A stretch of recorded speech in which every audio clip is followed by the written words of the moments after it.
Episode के शुरुआत में बाकी कैप्टन से कहता है कि सॉरी कैप्टन, आपको वेट करना पड़ा।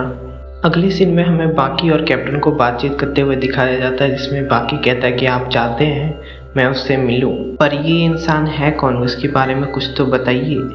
इसके जवाब में कैप्टन कहता है वो जो भी है हम लोगों से बिल्कुल अलग है।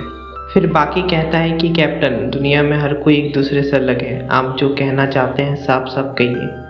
कहता है कि अच्छा बाकी एक बात बताओ, इतिहास का सबसे ताकतवर जानवर कौन है।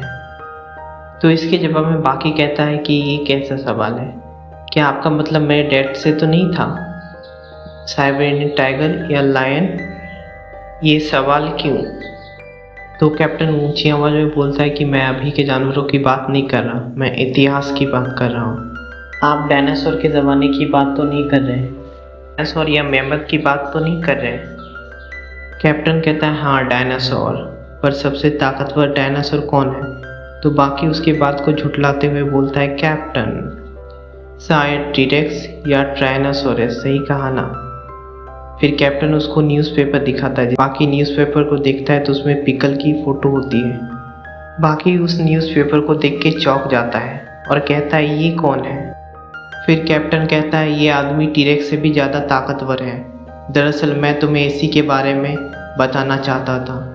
फिर आगे हमें फ्लैशबैक दिखाया जाता है कि एक अंडरग्राउंड डिस्कवरी टीम को एक बहुत बड़ा रॉक सॉल्ट मिलता है, जिसमें कि 20 ईयर्स ओल्ड पुराना एक टीरेक्स डायनासोर और उसमें पिकल होता है।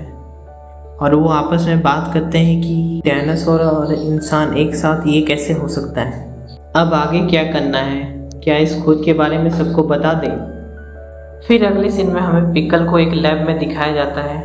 फिर नोबेल प्राइज़ विनर एल्बर्ट पेन अपने स्टूडेंट को बताते हैं कि हम लोग सबको लगता था कि हम लोग सब 7 मिलियन साल पुराने हैं, पर पिकल को देख के लगता है कि हम लोग सब जुरासिक पीरियड से इस धरती पर हैं। ये बात 4 दीवारों से बाहर नहीं जानी चाहिए। इस बात की जानकारी हम लोगों को धीरे धीरे देंगे।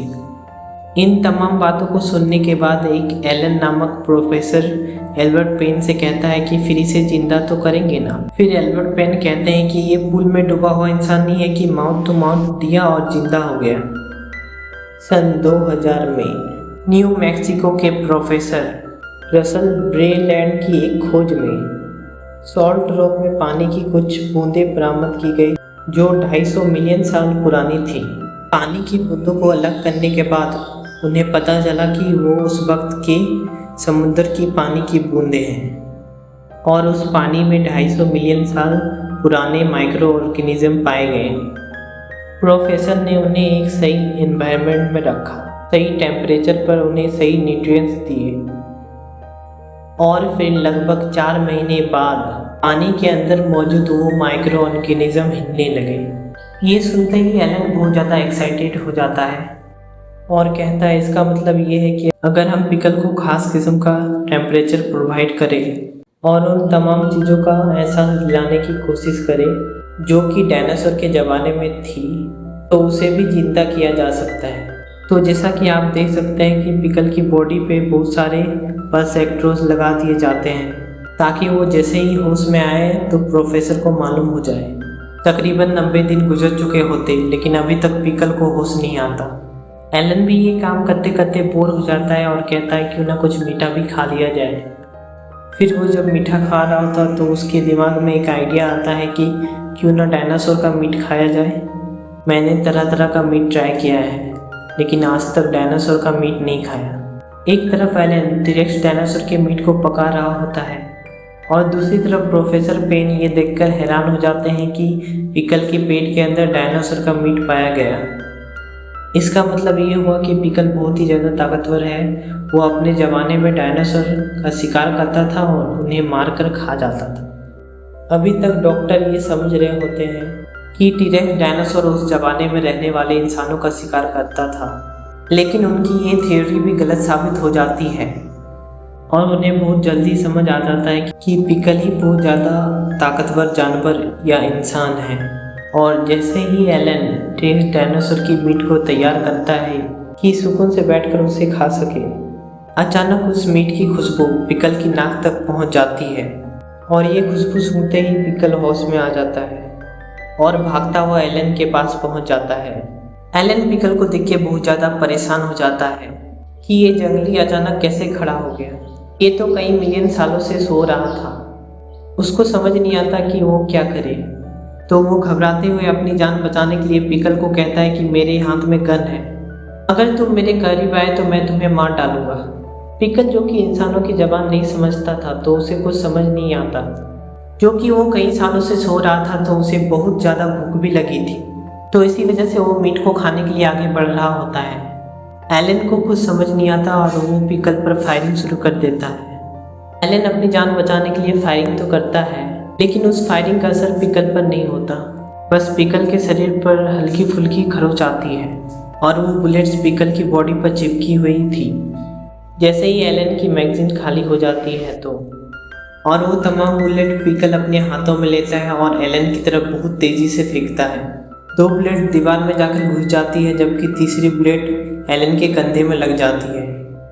एलन को बुलेट लगते ही वो परेशान हो जाता है और वो चिल्लाना शुरू हो जाता है। बुलेट लगते ही एलन बहुत ज़्यादा परेशान हो जाता है और वो भागने की कोशिश करता है, लेकिन पिकल उसे पकड़कर झंझोड़ना शुरू कर देता है। एलन समझ जाता है कि ये मुझे मारेगा नहीं, लेकिन ये मुझसे कुछ चाहता है और वो वहाँ से भागने में कामयाब हो जाता है। एलन छुपने के लिए उस डोर को खोलने की कोशिश करता है और पिकल वहाँ पे आ जाता है। पिकल एलन के बहुत करीब चला जाता है और तब तक डोर खुल जाता है जिसके अंदर डायनासोर की बॉडी रखी थी, और उस डायनासोर की स्मेल पिकल तक पहुँच जाती है और वो डोर के अंदर चला जाता है। एलन पिकल को उसी कमरे में छोड़कर दरवाजे की ओर भाग जाता है। पिकल अपने पुराने दुश्मन टीरेक्स डायनासोर को देख के खुशी से पागल हो जाता है कि ये तो वही है जिसे मैंने मारा था। एलन जो कि अपना जान बचाकर बाहर आने में कामयाब तो हो जाता है, लेकिन वो बाहर आते ही पुलिस को बुला लेता है और जैसे ही पुलिस की गाड़ी पिकल का इंतजार कर रही होती है, वैसे ही पिकल बिल्डिंग की दीवार तोड़कर बाहर आ जाता है और अपने सामने गाड़ियाँ देखकर बहुत ज़्यादा परेशान हो जाता है, क्योंकि पिकल के लिए ये तमाम दुनिया बहुत अनजान होती है और वो डर की वजह से उन लोगों पर हमला करना शुरू हो जाता है। और जैसे ही पुलिस को ये समझ आ जाता है कि ये काम हमारे बस का नहीं है, तो पुलिस वहाँ पे यूएस मिलिट्री को बुला लेते हैं। यूएस मिलिट्री के पास एक नया किस्म का वेपन होता है, मतलब कि एक रोबोट। वो चाहते थे कि इस रोबोट को किसी टेररिस्ट के खिलाफ इस्तेमाल करें, और वो लोग पिकल को देख के समझ जाते हैं कि शायद यही अच्छा मौका है कि जब वो अपने रोबोट को पिकल पर इस्तेमाल करें। प्रोफेसर पेन भी बहुत ज़्यादा परेशान होते हैं कि अचानक ये क्या हो गया। वो यूएस मिलिट्री से कहते हैं कि हम इसे मान नहीं सकते, ये हमारे मानव जाति के इतिहास के लिए बहुत ज़रूरी है। रोबोट जैसे ही पिकल के सामने जाता है तो रोबोट अपने हैंड से पिकल की गर्दन को पकड़ लेता है। तब पिकल अपने एक ही मुक्के से रोबोट को तोड़ देता है। तब रोबोट ऑपरेटर समझ जाता है कि इसकी गर्दन बहुत ज़्यादा मजबूत है, तो वो अपने हैंड रोटेशन मशीन को चालू करता है। फिर पिकल उस रोबोट को उठाकर दूर फेंक देता है। फिर जब यूएस मिलिट्री को ये एहसास हो जाता है कि हम पिकल को रोक नहीं पाएंगे, तो यूएस मिलिट्री वाले स्पेशल फोर्सेस को बुलाते हैं जिसका कैप्टन गैरी होता है। फिर जैसे ही कैप्टन गैरी वहाँ पर पहुँचते हैं तो कैप्टन गैरी वहाँ पर देखते हैं कि पिकल तमाम तोड़फोड़ करने के बाद दीवार के नीचे बैठा हुआ है। और बहुत ही जल्द कैप्टन गैरी को इस बात का एहसास हो जाता है कि मुझे अपनी बात पिकल को समझानी है, तो मुझे पिकल की तरह बिहेव करना होगा। तो इसी वजह से कैप्टन गैरी अपने कपड़े उतारकर पिकल के सामने जाकर बैठ जाते हैं और कैप्टन गैरी अपना हाथ आगे बढ़ाते हुए पिकल को कहता है कि मैं तुम्हारे बारे में और जानना चाहता हूँ। मैं भी उसे दुश्मन की नज़र से नहीं देख रहा था। चलो मैं तुम्हें वहाँ ले जाना चाहता हूँ जहाँ पे तुम्हारी नस्ल के लोग रहते हैं। चलो चले जापान। और एपिसोड 1 यहीं पे एंड हो जाता है। अगर आपको मेरी एक्सप्लेनेशन अच्छी लगी तो please like share and subscribe.